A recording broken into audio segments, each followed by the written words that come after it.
Each week, Richard and Father Mark present a rigorous discussion of the Bible in a format short enough for your morning commute, but long enough to be substantive, posing difficult questions meant to keep you engaged. Over 24,000 episodes are downloaded each month at no charge. Please consider marking your level of support with a one-time donation or by pledging a small amount per episode. To learn more, please visit patreon.com/Bible. That's patreon.com/Bible. Thank you. Hi, this is Father Mark Boulos with the Bible as Literature podcast. What if you know something is okay, but someone else does not? What if you know something is not okay, but others think it is fine? What if someone offers you something that is okay, and they think it is okay, but someone else is confused and thinks that it is not okay? Can something be both okay and not okay at the same time?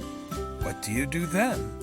Most people are fine when the gospel says do not judge. But what if the commandment also means allowing others to judge you?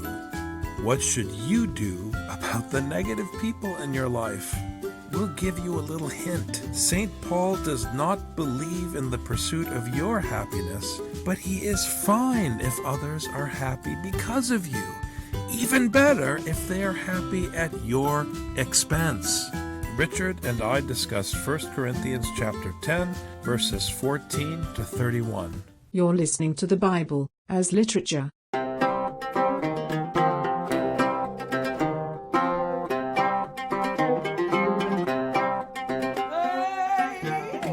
Hi, this is Father Mark Boulos. And this is Dr. Richard Benton. And you are listening to episode 113 of the Bible as Literature podcast. We are moving on now to the second part of chapter 10 of 1 Corinthians, beginning with verse 14. Therefore, my beloved, flee from idolatry. Verse 14 is a turning point in the chapter because we've been hearing about loyalty and about the dishonor of being honored as God's people in Scripture, and what that means. To be honored scripturally is to be shamed, and to be shamed in such a way that your shame is on display to the end of the ages for the sake of fellowship within the community, but also and especially outside the community. Throughout the Bible, from the beginning to the end, the problem is around idolatry, and it's not just the fact of whether you build an image or a picture. It's really around loyalty. So when it says flee from idolatry, the way we need to think about this is flee from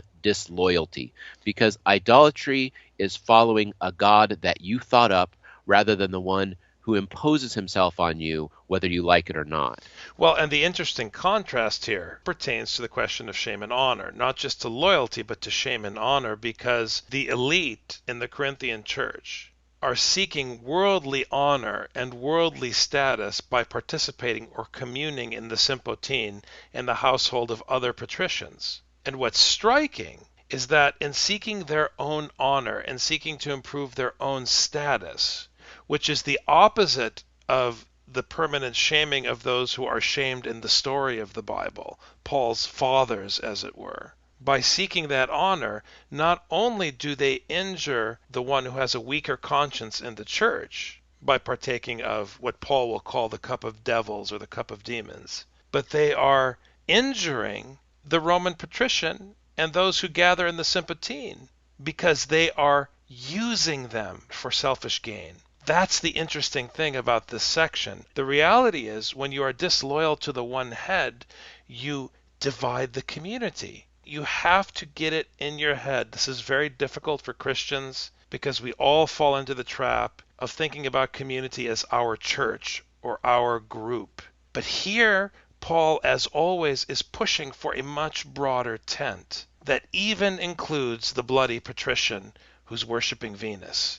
That's the irony. You can't use him any more than you can abuse someone in your immediate tribe. He's trying again, like he's been trying throughout this book, to force the listener to function according to his presuppositions. And this is classical rhetoric. This is what the rhetorician is trying to do, is to convince the hearer of a different way of thinking. Father Sergius Halverson recently said to me that when Chrysostom is critiquing rhetoric. He's using eloquent rhetoric, which is exactly what Paul does in 1 Corinthians. Paul is critiquing eloquent rhetoric, but he's extremely eloquent and erudite in his argumentation in the letter. And when he does so, he is undermining the presupposition of, like you were saying, the Sympotine, because in the Sympotine, it's all about the patrician gaining honor and extracting honor from those whom he forces to bow down to him. And Paul undermines this by placing Christ as the patrician, because Christ as the patrician is the one who was broken for the sake of those from whom he should have been extracting honor, who gave himself to those from whom he should be forcing to bow down to him.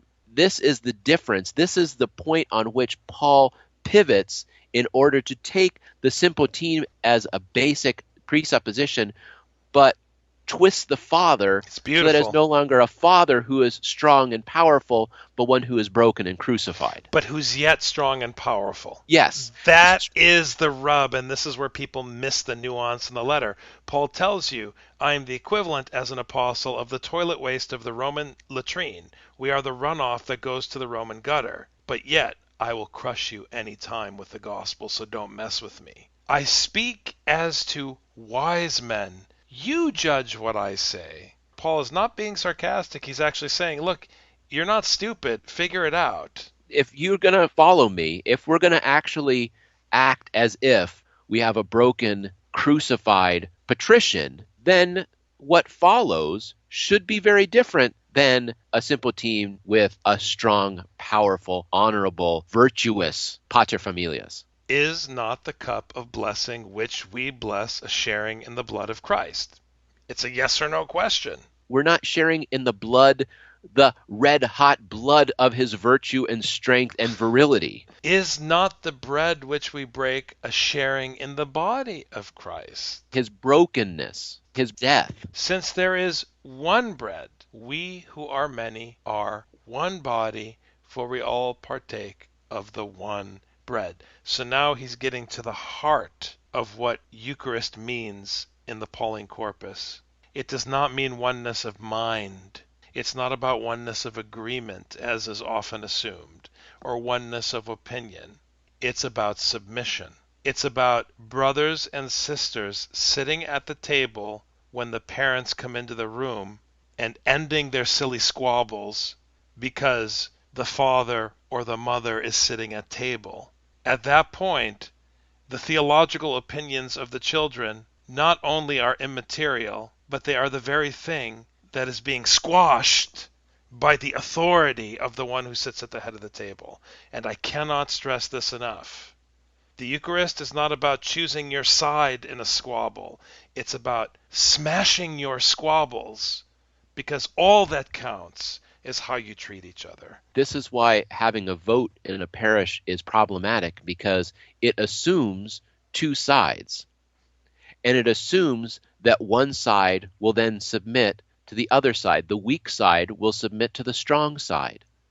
Instead, the strong should be submitting to the weak, all communing together with the brokenness of the one who is the head of our community, to whom we owe all loyalty. Look at the nation of Israel. Are not those who eat the sacrifices sharers in the altar? What do I mean then? That a thing sacrificed to idols is anything?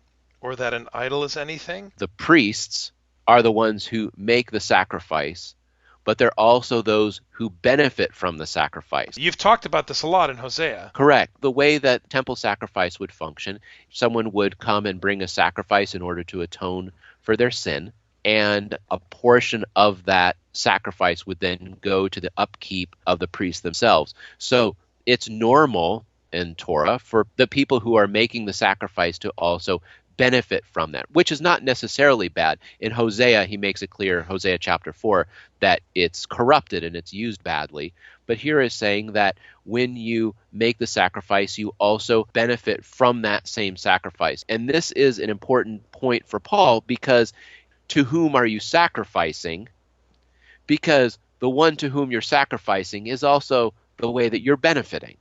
So how do you benefit from the sacrifice? And already we know that if we're sacrificing to the one who's broken, the benefits are much different than a sacrifice to one who is strong and powerful and prestigious in the community. This is what is so difficult for people to grasp about idolatry. Ultimately, you avoid idolatry by giving deference to authority, because when you give deference to authority, and it's an authority scripturally, namely the Father of Jesus Christ, who disempowers you and does not honor you, then there's no way that your actions can be self-pleasing. And if your actions aren't self-pleasing, you're not doing anything to harm your community or the community that you would have exploited among the Gentiles by going to use the sympatine to increase your own honor and your own glory. Which means that individualism is idolatry. This is the point.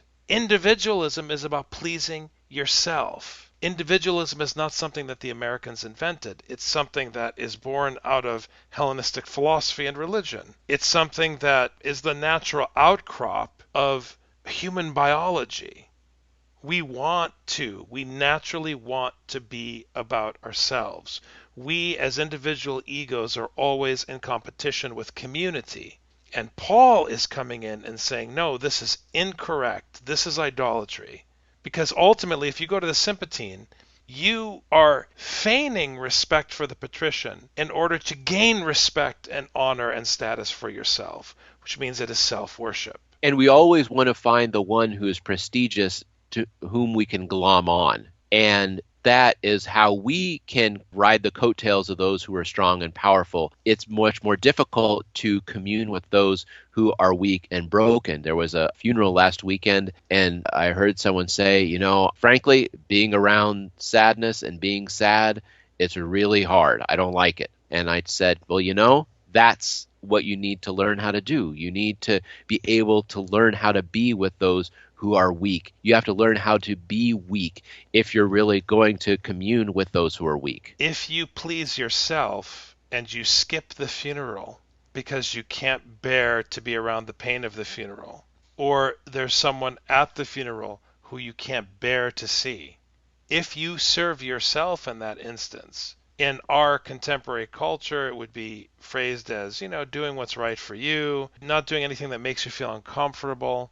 But in Paul's language, it's about pleasing yourself versus serving the common good, versus pleasing others. It's a very serious matter. It's a matter of idolatry and therefore loyalty. And this is why Paul will not say that the idol isn't real. He's saying the idol isn't real because it doesn't function for him. The idol does not exist for Paul. And by exist, I mean it doesn't stand out as a reference for Paul. It's not about existing ontologically. It's about what your reference is. What is your reference? So for Paul, Zeus is a non-entity. But clearly, for the Gentiles, he's an entity because the Jews haven't done their duty to spread the gospel. And even worse, clearly, for those in the church who should know better, Zeus is a reality. He's a functional demon, but we know ultimately that the slap is that the ones who consider themselves knowledgeable in the gospel are the very demons. They're communing with themselves. This is what idolatry is. You're pleasing yourself. It's self-enjoyment. You get the point. So, what do I mean then? That a thing sacrificed to idols is anything, or that an idol is anything? No! This is what I'm saying. There's no such thing as an idol. We know that. He's established that. But I say that the things which the Gentiles sacrifice, they sacrifice to demons and not to God. And I do not want you to become sharers in demons. And by the way, if you're going to gain honor from the Gentiles by participating in these sacrifices, you are the bloody demons.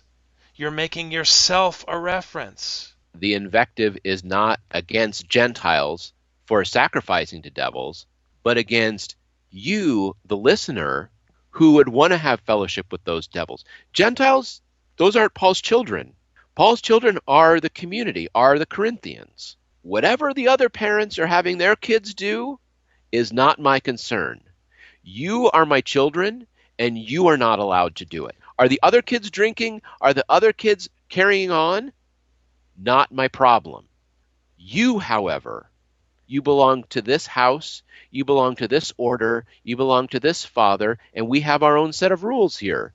Those are the ones you follow until further notice. It's a brilliant argument because what he's doing is saying you can't partake of that cup, but the problem isn't them or their cup. The problem is you.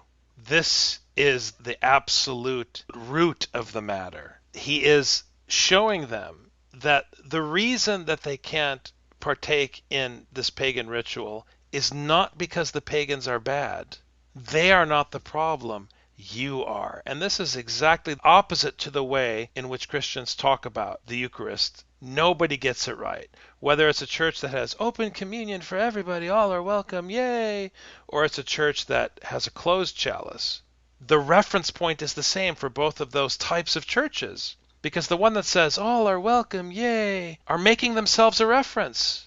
They are presenting themselves as being righteous because they open it to everybody. But it's not their cup to open to everybody. They're presuming they're better than the church with closed communion because they open it up to everybody. But once you make that presumption, you are communing with demons. Or if you have a closed chalice and you're closing the chalice because the others aren't worthy or the others don't belong or there's something wrong with the others, you're communing with demons. It's functional. You could go to the Sympatine and eat a piece of meat sacrificed to Venus and be fine, and you could go to the local church and partake of the Eucharist and be condemned, and the text of the liturgy bears this out, that you are eating and drinking your own condemnation. You cannot drink of the cup of the Lord and the cup of demons. There is no twilight in Scripture. It's day or night. You choose. I'm your father. It's my rules or the highway. You can't stay in my house and benefit from my patronage, but then when I tell you that you can't do something, run off to the household down the street because you like what they have for dinner this week. Not acceptable. Either you stay with me or you go to the neighbors and have spaghetti, but you can't go back and forth. You can either go with those who are strong and powerful and virtuous, or you can go with the one who is broken and shamed. But you can't have it both ways. If you do try to have it both ways, this is idolatry and therefore disloyalty. This is how the two come together. I just want the listeners to keep thinking about loyalty and idolatry, that idolatry is not about the thing that you set up. He's saying it's not about the sacrifice. Gentiles worship them. It's fine. As a matter of fact, Paul would probably say that Gentiles are more virtuous because at least they're loyal. Or do we provoke the Lord to jealousy? We are not stronger than he, are we? That's the warning. If your father says, you stay home tonight and you eat dinner here with us, and then you say, no, the neighbors are serving spaghetti, I'd rather go there. You're making an assumption and you're taking a risk that the household across the street can save you from your father's wrath. And that is what Paul is saying here. You better remember, if you mess with me, you're assuming that I can't mess back with you. And obviously, the scriptural God is God, and you can't mess with him without paying a price. Provoking the Lord to jealousy is messing with disloyalty. All things are lawful, but not all things are profitable. All things are lawful, but not all things edify. And this is what I mean when I say that you can partake of the Eucharist in the church and be condemned, just as easily as an intellectual in Roman Corinth can partake of meat offered to Venus and be condemned. Paul's reference point is your behavior, not what you put in your mouth. It's what comes out of the mouth that defiles a man. It's what you say. It's how you act. If the head of the household is the one who is broken and crucified, that is your reference point.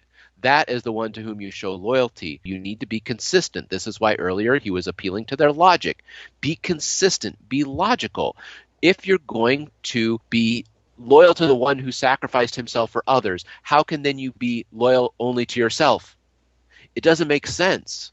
If you're going to make sense, then the one who is the head, the one who is teaching you, the one from whom you gain wisdom, the one from whom you gain instruction was giving himself for the one who is weaker, then you serve yourself. It doesn't make sense. Individualism is idolatry, and idolatry is individualism. Period. Let no one seek his own good but that of his neighbor. All of these memes on Facebook talking about getting rid of the negative people in your life are BS. Don't listen to your life coach, because according to Paul, you're not allowed to get rid of the negative people in your life in order to seek your own happiness. Your duty is to submit to and please the negative people in your life. If the head of our household gave his life to be shamed and crucified, then how would you be able to justify getting rid of the negative people in your life? If you are Paul's disciple, if you are a disciple of 1 Corinthians, you have to accept that the person who causes you discomfort or makes you feel bad is the right hand of the power of God against you. You have to begin with that assumption. This is the meaning of not changing your station in life. On the one hand, it's because the Lord is coming and nothing matters but the gospel. On the other hand, it's because the station in life is the station God gave you. So what's your problem?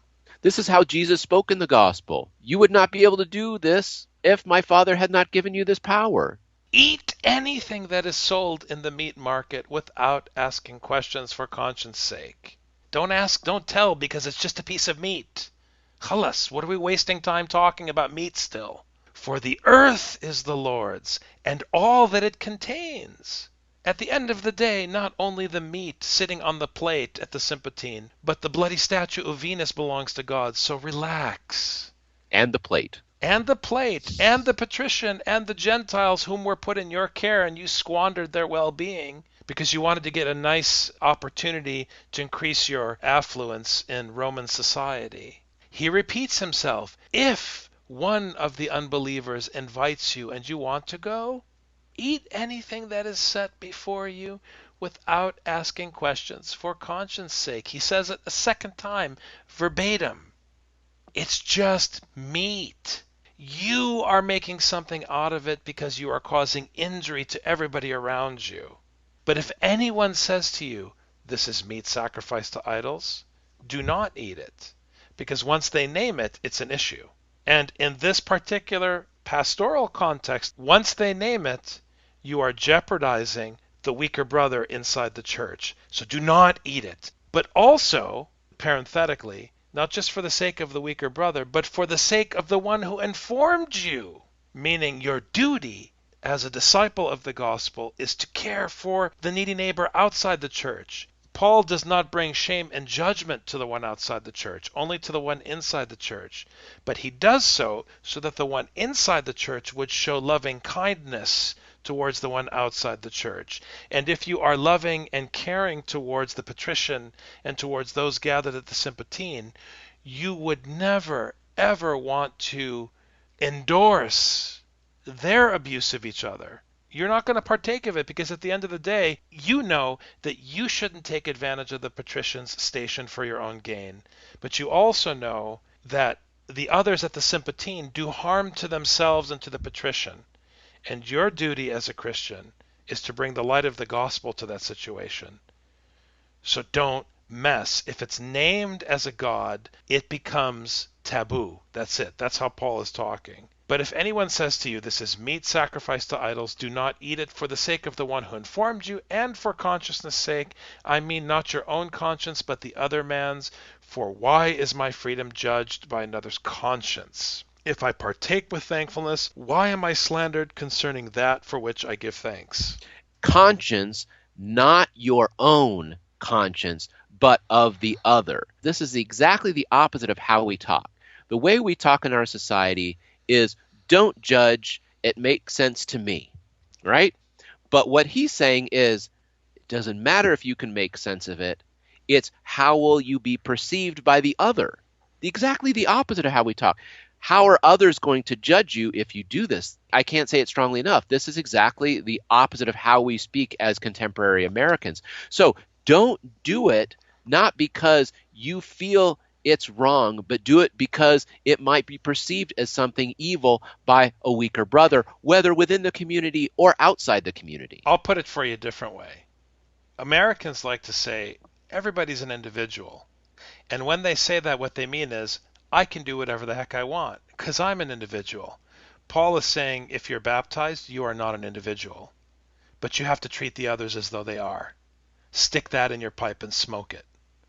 You are always, always getting the short end of the stick if you are baptized.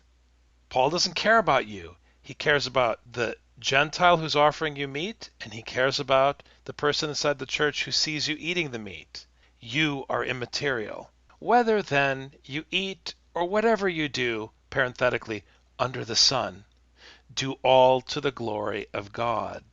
Because in the end, it's the glory of God that crowns a man's life, not the glory of the man, because the man is temporary and God is everlasting. Give no offense either to Jews or to Greeks or to the church of God. This is what I was saying earlier about injuring the conscience. It's anyone's conscience other than your own. You're the one who doesn't count. Either kind of outsider or insider, the Jewish outsider, the Gentile outsider, or any insider, you're not allowed to cause offense to any of them. Individualism, in a way, is uber tribalism. It's being a tribe of one. There you go. So just as Jeremiah and Isaiah and Ezekiel are against Israel and the prophets, Paul here is against you.